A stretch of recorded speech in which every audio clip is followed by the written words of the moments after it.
जांभळी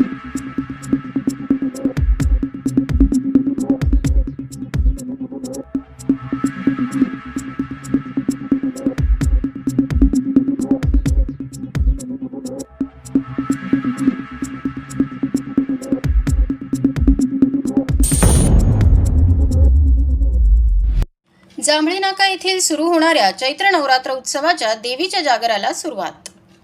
दरवर्षीप्रमाणे यंदाही जांभळी नाका येथे आदिशक्तीच्या जागराला लवकरच सुरुवात होणार आहे।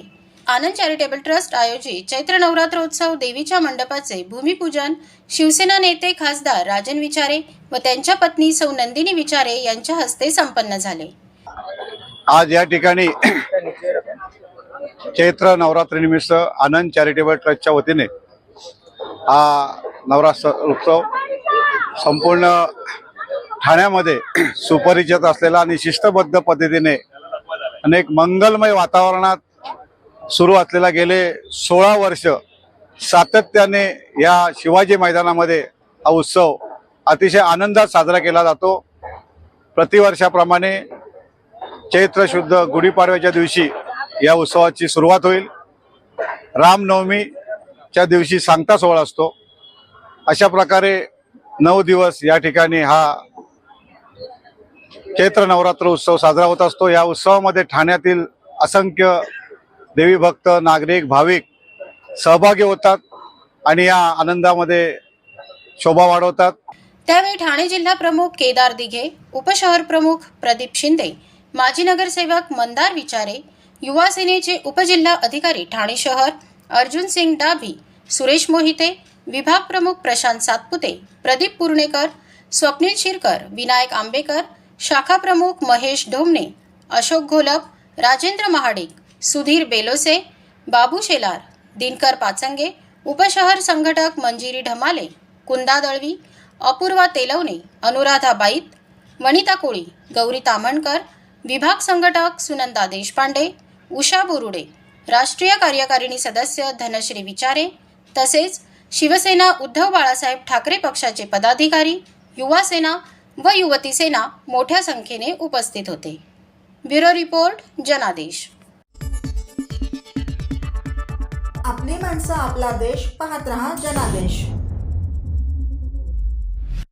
सेल्समॅन म्हणून काम करणाऱ्या इसमाने चोरले करोडो रुपयांचे दागिने। ठाणे येथील राजवंत ज्वेलर्स येथे सेल्समॅन म्हणून कामाला असणाऱ्या इसमाने तेथील मालकाचा विश्वास संपादन करून थोडं करून 1,05,00,000 रुपयांचे सोने लंपास केले। त्याला नौपाडा पोलिसांनी मोठ्या शिताफीने पकडून त्याच्याकडून 62,10,000 रुपये किमतीचा माल हस्तगत केला, अशी माहिती पोलीस उपायुक्त सुभाष बुरसे यांनी पत्रकारांना दिली।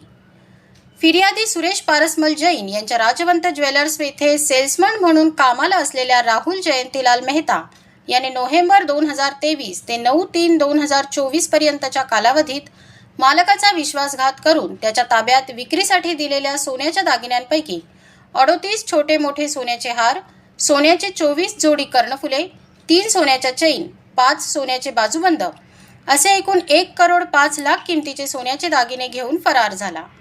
तो कामावर यायचा बंद झाल्यानंतर त्याच्या ताब्यात दिलेल्या मालाचा हिशोब केल्यानंतर त्यात बरेच सोने कमी असल्याचे मालकाच्या लक्षात आले।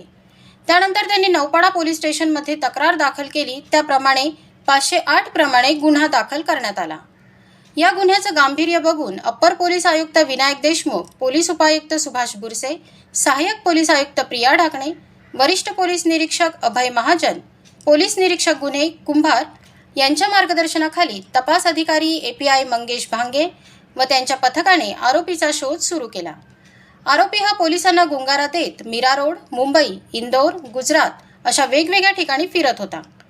पोलिसांनी आरोपीचे नातेवाईक, पत्नी व मित्र यांच्या हालचालीवर लक्ष ठेवून शोध घेतला असता आरोपी हा त्याच्या मैत्रिणीला भेटण्याकरिता मीरा रोड येथे येणार असल्याची माहिती मिळाली। त्याप्रमाणे सापळा रचून पोलिसांनी त्याला अटक केली। नौपाडा पोलीस स्टेशन येथे 25 मार्चला नौपाड्यातील राजवंत ज्वेलर्स आहेत त्यांनी तक्रार दिलेली आहे की त्यांच्या दुकानामध्ये दागिन्यांचा अपहार झालेला आहे. तर त्याच्यामध्ये त्यांनी त्यांचे जे नोकर आहेत राहुल मेहता यांच्यावरती संशय व्यक्त केला. त्यानुसार आपण IPC 408 प्रमाणे राहुल मेहता याच्यावरती गुन्हा दाखल केलेला आहे आणि आमच्या डिटेक्शन टीमने अल्प कालावधीतच त्याचा शोध घेऊन त्याला अटक करून त्याच्याकडून 900 ग्रॅम सोनं रिकव्हर करण्यात केलेलं आहे. त्याने गुन्हा कबूल केला. राजवंत ज्वेलर्स येथे कामाला असताना त्या दुकानातून सोन्याचे दागिने चोरून ओळखीच्या ज्वेलर्स यांना विकून आलेल्या पैशातून मौजमजा केल्याचे त्यांनी सांगितले. चोरीला गेलेल्या मालापैकी 62,10,000 रुपयांचे 900 ग्रॅम सोन्याचे दागिने पोलिसांनी जप्त केले. उर्वरित दागिन्यांबाबत आरोपीकडे तपास सुरू आहे. ब्युरो रिपोर्ट, जनादेश. आपली माणसं, आपला देश. पाहत रहा जनादेश. ठाणेकर मालमत्ता करदात्यांसाठी करातील व्याज माफी अभय योजना 31 डिसेंबर 2023 पर्यंत मालमत्ता करावरील 100% व्याज माफ. तसेच 1 जानेवारी ते 15 जानेवारी 2024 या कालावधीमध्ये मालमत्ता करावरील 75% व्याज माफ. त्याचप्रमाणे 16 जानेवारी ते 31 जानेवारी 2024 या कालावधीमध्ये मालमत्ता करावरील 50% व्याज माफ. तरी सदर व्याज माफीच्या अभय योजनेचा ठाणेकर करदात्यांनी लाभ घ्यावा. महानगरपालिकेच्या कोणत्याही संकलन केंद्रावर कर भरण्याची सोय आहे. ATM, डेबिट, क्रेडिट कार्डद्वारे कर भरण्याची सुविधा उपलब्ध करून देण्यात आली आहे. सोमवार ते शनिवार या दरम्यान सकाळी 10:30 ते सायंकाळी 5 वाजेपर्यंत संकलन केंद्राची वेळ असून करदात्यांच्या सोयीसाठी रविवारी संकलन केंद्र सकाळी 10:30 ते दुपारी 1:30 वाजेपर्यंत सुरू ठेवण्यात येत आहे. यासोबतच ठाणे महानगरपालिकेच्या propertytax.thanecity.gov.in या संकेतस्थळावर ऑनलाईन पद्धतीने मालमत्ता कर भरण्याची सुविधा उपलब्ध करून देण्यात आली आहे. तसेच गुगल पे, फोन पे, पेटीएम आणि भीम ॲपद्वारे आपला कर सुलभतेने जमा करू शकता. ठाणे महापालिका क्षेत्रातील सर्व करदात्यांना विनंती आहे की आपण या व्याज माफी अभय योजनेचा जरूर लाभ घ्या आणि आपला मालमत्ता कर लवकरात लवकर महापालिकेमध्ये जमा करून महापालिकेस सहकार्य करा. धन्यवाद. TJSB सौर शक्ती कर्ज. Go green. करा वीज बिलावर बचत. आकर्षक व्याजदर, 84 महिने परतफेड कालावधी, 80% लोन, व्यावसायिक आणि उद्योजकांकरता सुद्धा. अधिक माहितीसाठी तुमच्या जवळच्या शाखेला भेट द्या किंवा संपर्क साधा. 1800-223-466 आणि 1800-266-3466. सर्व नागरिकांना आवाहन करण्यात येत आहे की सध्या डासांमार्फत पसरणाऱ्या डेंग्यू या आजाराचा प्रसार रोखण्यासाठी प्रत्येकाने पुढील प्रमाणे कार्यवाही करावी. डेंग्यू आजार एडिस इजिप्ती हा डास चावल्याने होतो. या डासांची पैदास साचलेल्या किंवा साचवलेल्या स्वच्छ पाण्यामध्ये होते. 8 दिवसांपेक्षा जास्त दिवस पाणी उघडे व साचून राहिल्यास त्यात डास अंडी घालतात. अंड्यांच्या अळ्या तयार होऊन पुढे डास तयार होतात. यासाठी आपल्या घरातील पाणी साठे उदाहरणार्थ बॅरल्स, पिंपे, टाक्या, हौद, रांजणे इत्यादी दर आठवड्याला रिकामे करून घासून पुसून कोरडे करून पुन्हा भरावे. 1 दिवस कोरडा दिवस म्हणून पाळावा. पाणी साठ्यांना घट्ट झाकणे बसवावीत किंवा जुनी साडी, चादर, धोतर यांनी बांधून झाकून ठेवावीत, म्हणजे डास त्यात जाऊन अंडी घालणार नाहीत. घराच्या गच्चीवर, आजूबाजूला, अंगणात कोठेही पाणी साचू देऊ नये. भंगार सामान उघड्यावर टाकू नये. उदाहरणार्थ टायर्स, प्लास्टिक सामान, कुंड्या, टाकाऊ वस्तू इत्यादी. अशा सामानात पावसाचे पाणी साठून त्यात डेंग्यूच्या डासांची पैदास होते. घरातील कूलर्स, फ्रीजच्या पाठीमागील ट्रे हे देखील वेळोवेळी कोरडे करावेत. लक्षात ठेवा, नुसत्या फवारणीने डास घनता कमी होत नाही, तर त्यासाठी डास पैदास ठिकाणे नष्ट करणे ही आपल्या सर्वांची जबाबदारी आहे. कोणताही ताप अंगावर न काढता जवळच्या शासकीय रुग्णालयात मोफत औषधोपचार घ्या. अशा प्रकारे नागरिकांनी सहकार्य केल्यास डेंग्यूचा प्रसार रोखणे सहज शक्य आहे.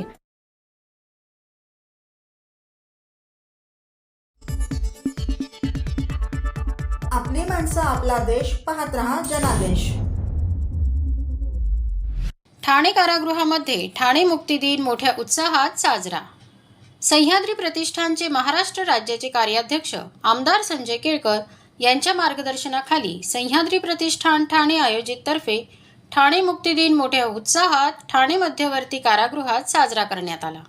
या कार्यक्रमाचे यंदाचे हे 10वे वर्ष होते. या ऐतिहासिक कार्यक्रमाला आमदार निरंजन डावखरे, सह्याद्री प्रतिष्ठान ठाणे जिल्हा अध्यक्ष महेश विनेरकर, प्रशांत आलुगडे, संगीता, सीताराम राणे, परिवहन सदस्य विकास पाटील, निलेश कोळी, विशाल वाघ, सुरेश कांबळे, हरी मेजर, लालजी यादव व सह्याद्री प्रतिष्ठानचे कार्यकर्ते उपस्थित होते. पोर्तुगीजांनी अनेक हाल येथील जनतेचे केले. पोर्तुगीजांच्या अत्याचाराला जनता कंटाळली होती. या जाचातून सोडविण्याकरिता त्यांनी बाजीराव पेशवे यांच्याकडे याचना केली असता 27 मार्च 1737 साली चिमाजी अप्पा यांनी एका रात्रीत स्थानिकांच्या मदतीने ठाणे किल्ला पोर्तुगीजांच्या जोखडीतून सोडविला आणि ठाणे मुक्त केले. या लढाईत बलकवडे, ढमढरे, अंजूरचे नाईक यांनी पराक्रम गाजविला, अशी माहिती संजय केळकर यांनी उपस्थितांना दिली व ठाणे मुक्ती संग्रामाच्या आठवणींना उजाळा दिला. अतिशय साधेपणाने, कारण आचारसंहितेचा भाग असल्यामुळे ठाणे मुक्ती दिन साजरा केला. आमच्या सह्याद्री प्रतिष्ठानच्या माध्यमातून गेली 10 वर्ष आपण हा ठाणे मुक्ती दिन साजरा करतो. हे किल्ला जो आहे ठाण्याचा हा पोर्तुगीजांच्या ताब्यात होता. ठाणे आणि सगळा परिसर त्या काळी, म्हणजे मी जे सांगतोय ते आपल्याला 1737 साली पोर्तुगीजांच्या ताब्यातला किल्ला जो आहे तो त्या ठिकाणी मराठ्या सरदारांनी येऊन मुक्त केला आणि हा अतिशय आनंदाचा क्षण आहे आणि त्यामुळे त्या ठिकाणी आपण हा मुक्ती दिन साजरा करतो. या निमित्ताने पोर्तुगीजांनी ज्या पद्धतीने या शहरामध्ये त्यावेळेला प्रत्येक कुटुंबातला एक व्यक्ती जो आहे तो डांबून ठेवला होता की कोणी उठाव करू नये, बंड करू नये, आणि तरी देखील त्या पार्श्वभूमीवर मराठा सरदारांनी त्या ठिकाणी एका रात्रीमध्ये हा पोर्तुगीजांचा जो किल्ला आहे तो त्यांच्या ताब्यातून घेतला. त्यानंतर मग ब्रिटिशांकडे होता आणि 1947 सालीच्या नंतर तर तो देशाच्या ताब्यात आला. तर निरंजन डावखरे यांनी ठाणे मुक्ती दिनाच्या नागरिकांना शुभेच्छा दिल्या. ब्युरो रिपोर्ट, जनादेश. आपली माणसं आपला देश पाहत रहा जनादेश. संसदेत प्रामाणिक आणि कार्यक्षम लोकप्रतिनिधी पाठवा, असे आवाहन प्राध्यापक नारायण तातोबा काळेल यांनी मतदारांना केले आहे. प्राध्यापक नारायण तातोबा काळेल ओबीसी राजकीय आघाडी, ओबीसी भटक्या विमुक्त जाती जमाती, SC, ST आणि अल्पसंख्याक यांचे प्रतिनिधी उमेदवार म्हणून माढा लोकसभेसाठी उभे आहेत. 10 ते 15% असलेले वर्ण जात वर्चस्ववादी, भांडवलदार, सरंजामदार लोक 85 ते 90% असलेल्या बहुजन, ओबीसी, VJNT, SC, ST आणि मायनॉरिटीज लोकांची मते घेऊन सत्तेत येतात आणि बहुजनांचेच खच्चीकरण करतात. या कामी आपल्यातीलच दलालांचा मोठा सहभाग असतो, असे प्राध्यापक नारायण तातोबा काळेल म्हणाले. 15% वाले बहुजनांचे स्वतंत्र राजकारण, समाजकारण, संस्कृतीकारण उभे राहू देत नाहीत. आपल्यातीलच लोक त्यांच्या दावणीला बांधले गेले असल्याने आपण विपन्नावस्थेला गेलो आहोत. आपला मान सन्मान खतम झाला आहे, असे ते म्हणाले.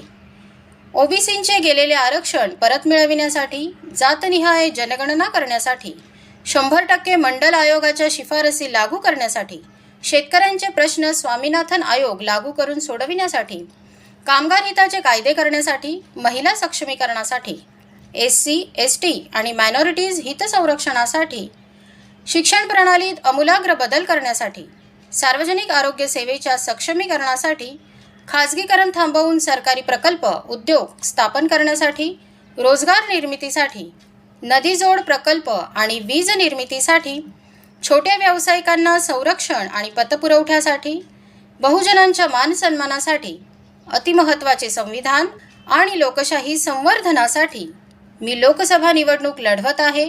आपण मला मत देऊन निवडून द्या. संसदेत प्रामाणिक आणि कार्यक्षम लोकप्रतिनिधी पाठवा, म्हणजे काय फरक पडतो ते पहा, असे आवाहन प्राध्यापक नारायण तातोबा काळेल यांनी मतदारांना केले आहे. अखिल भारतीय ओबीसी सेवा संघ महाराष्ट्र राज्याचे माळशिरस तालुका अध्यक्ष भीमराव करचे आणि मान तालुका अध्यक्ष तथा रेवन कन्स्ट्रक्शन आबासाहेब शिंदे यांनी प्राध्यापक डॉक्टर नारायण काळेल यांना दिल्या शुभेच्छा. ब्युरो रिपोर्ट, जनादेश.